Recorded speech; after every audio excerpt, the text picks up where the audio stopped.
grind, unwind. David Miller, Mike Killer, stories intertwined. Color so slick, you'll swear it's a movie. Insightful, delightful, laid back and groovy. Miller time, get ready to roll. David's got the knowledge, gonna stir your soul. Press play, no delay, let's ride this wave. Miller time, prime time, wisdom, healing, crave.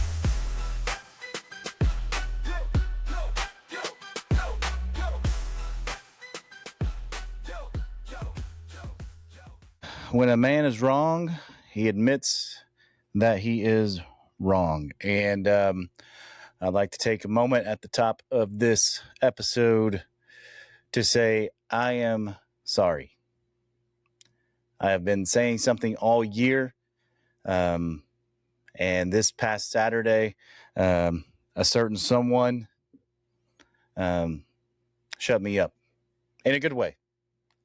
And I'm glad to be apologizing. You see, last Saturday in the SEC championship game, Glenn Schumann, I'm sorry. I've been knocking the Georgia defense all year, and I kept saying it was the defensive coordinator. It was Glenn Schumann. And boy, did he shut me up, and I'm glad that he did. What the Georgia defense did on Saturday against Alabama in the SEC championship game was impressive. That's the Georgia defense that we've been used to. That's the Georgia defense that is what Kirby Smart has brought to the table. And that's the defense that we've been expecting all year long. And if you start going backwards a little bit, it wasn't just Saturday. I go back to the Mississippi State game. When we're at Mississippi, it's a noon local start. I think it's 11 o'clock over in Starkville. And you're playing the Mississippi State Bulldogs, who have been putting numbers up all year long. Their offense is really, really good. And they've been able to put up numbers. And what your Georgia defense did in a trap game, because the very next week, you're playing Texas. So to me, that was a trap game. And what your defense did, and it being able to slow down that offense and shut them down really for about 3 quarters, and they got some scores in garbage time. But that set the tone for what was about to happen for the rest of the season. Because in the very next week against Texas, you only allowed 10 points. And then a couple weeks later, you play Georgia Tech, who their offense has been putting up numbers all year long, and one of the best offenses in actually college football, and you hold them to just 3 field goals. And then you play a team who, I think I saw the stat, they were like 13 for 18 on third downs the first time you played them. And against Alabama, you held them to 7 points the entire game. What Glenn Schumann and this defense is doing now, you want to talk about peaking at the right time. This Georgia defense, what Glenn Schumann, what Kirby Smart has finally brought to the table, what we thought it was be all year long, this is what us Georgia fans are used to. So Glenn Schumann, I am sorry, and I am glad that you shut me up. And Georgia, my friends, they're peaking at the right time. Now, could it all go away when you have 3 weeks off before you play your next game? Absolutely. That is the danger of getting the bye. There's pros and there's cons. The pro, you're going to get some time off, get some guys healthy, maybe get some guys back. But the con, maybe some rust starts to settle in. So I'm so interested for New Year's Day, Sugar Bowl, New Orleans, against probably, if we had to guess, Ole Miss, right? Don't think Tulane's going to beat Ole Miss. I think it's going to be Ole Miss, and we'll see what they got without Lane Kiffin as their head coach. So it's Glenn Schumann, Kirby Smart. I applaud you, and thank you for that. Now on to the CFP, College Football Playoff Committee. My gosh, what is wrong with these people? Now, did they get it right by putting Miami in over Notre Dame? I think so. Head-to-head should matter. I don't care if it was the first game of the season, second game of the season, whatever it was. It was the first game of the season for them. I don't care.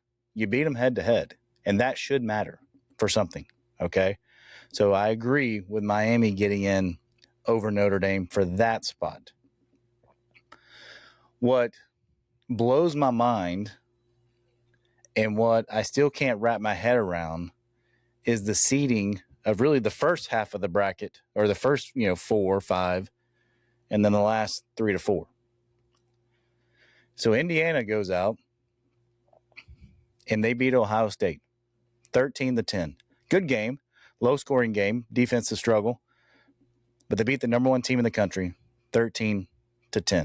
So yes, Indiana deserves to be number 1. And I agree with that. No one would argue Indiana at number 1. Absolutely. They should be number 1. But, and maybe I'm biased. In fact, I know I probably am biased. How in your right mind put Ohio State at 2 and leave Georgia at 3? Let's dive into this just a little bit, okay? If you want me to believe that conference championships matter, then you should have at least flip-flopped those 2. At least. Explain to me Ohio State 12-1, Georgia 12-1. Georgia wins their conference championship. Ohio State loses their conference championship. Georgia has now beaten at least 2 teams that made the college football playoff, Ole Miss and now Alabama. Ole Miss, who has Ohio State beaten in the top 12? Can't think of one. How in your right mind do you not put Georgia at 2 and at least move Ohio State to 3? I'll never get it, but this is why I've been saying for a while now, conference championship games, obviously, based on what the committee just did, they don't matter. They don't matter. Another reason they don't matter, let's look at this. And I know the brand's different, so forget the name brand, right? Forget the name brand. Georgia beats Alabama by 3 touchdowns. 3 touchdowns, 21 points. Alabama doesn't drop 1 spot. They entered the weekend at 9. They left the weekend at 9. How can you justify that? Not dropping 1 spot? You lost by 3 touchdowns and you don't drop at least 1 spot? That's your 3rd loss. You don't drop at least 1 spot? Yet BYU, and I get it, it's the brand, it's the name brand. BYU loses big, you're out. Don't care you made it to your conference championship, just like Bama did. You're out. Okay? That is the bias. We know Alabama sells more tickets than BYU. Of course, BYU, you got to go. And Bama, you go in. If you wanted to be honest with me, if you're a Notre Dame fan, you shouldn't be mad that Miami got in over you. You should be mad that Alabama got in over you. A 3-loss team, lost their conference championship by 3 touchdowns, and they got in over the almighty Notre Dame. So if you're mad at someone, Notre Dame, you should be mad at Alabama and the fact that they're in. But this whole conference championship stuff, again, we know it doesn't matter. And I know it was a different time. And maybe I'm still angry about it. But a couple of years ago, before the 12-team playoff, we had the 4-team playoff. Georgia, this is 2023. Georgia enters that SEC championship game undefeated, 12-0, number 1 in the country. They lose to Alabama by 3 points. And Georgia drops all the way to number 6. How's that happen? Again, you can't justify it to me. I've seen too much. I know too much. And conference championship games, apparently, in this world of college football, they don't matter. I don't know if they'll ever matter again. There's rumors that may have been the last SEC championship game we see. That could be the last game because they're going to a 9-game conference schedule next year. So if it is the last one, thankfully the Dogs went on top. Another SEC championship game, another SEC championship for the Dogs. So excited for the playoffs, excited for what is to come. And imagine the storyline if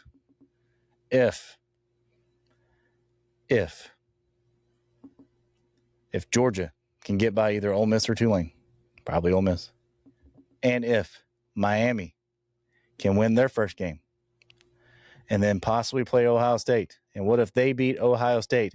Could you, in the semifinal, have Carson Beck versus the old team in Georgia for a shot to go to the national championship? That would be great, and I would be loving every minute of it. So excited for the playoffs. We have another week off, or we have Heisman this weekend, and then the following weekend we'll have some playoff games. I'm looking forward to it. And I know they may not should be in it. Alabama, Oklahoma rematch at Oklahoma. Love that. Want to see it. Ole Miss, Tulane, no one wants to see. I don't even know who is playing James Madison, but no one wants to see it. Okay? No one wants to see those games. And we'll get on to that for another topic. Good for Tulane. Good for James Madison for getting in. But no one wants to see those games at all. And hopefully in the future, those games won't happen again, because most people predict those games will be a blowout. So, but excited for another month of college football and what could be. Not even going to talk about the Falcons today. Not going to talk about them. They're not worth talking about. I'm going to say it again. The Atlanta Falcons are not worth talking about. The season's over. Half the coaching staff will probably be gone, if we're being honest. No way Raheem keeps his job. No way Zach Robinson keeps his job. And maybe they clean house at the end of the season. There's only, 4 games left, 3 games left, or whatever it is. So I get it, not firing them now. Doesn't really make sense. Let them play out. The day after the last game of the season, go ahead and pull the trigger. Go ahead and fire them. And let's see if the Falcons can maybe one time get it right when it comes to a head coach. So, but let's get into our verse of the day.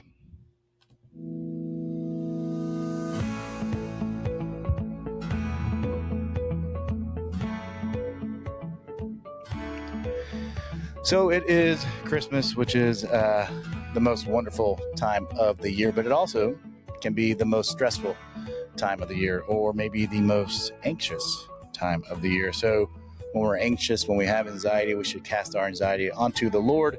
And here is what he tells us in Philippians 4:6. Do not be anxious about anything, but in every situation, by prayer and petition, with thanksgiving, present your requests to God. So if you're feeling anxious, if you're feeling like a little bit of stress for the holiday season because you don't know what to get, that perfect gift for a family member, whatever is causing the stress and anxiety, remember, present that to the Lord. Bring those requests to the Lord. Let him know you're stressed. Let him know that we're tired.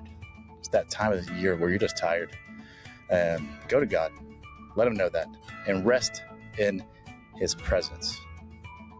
Rest in his presence. So, well, that will do it for this episode.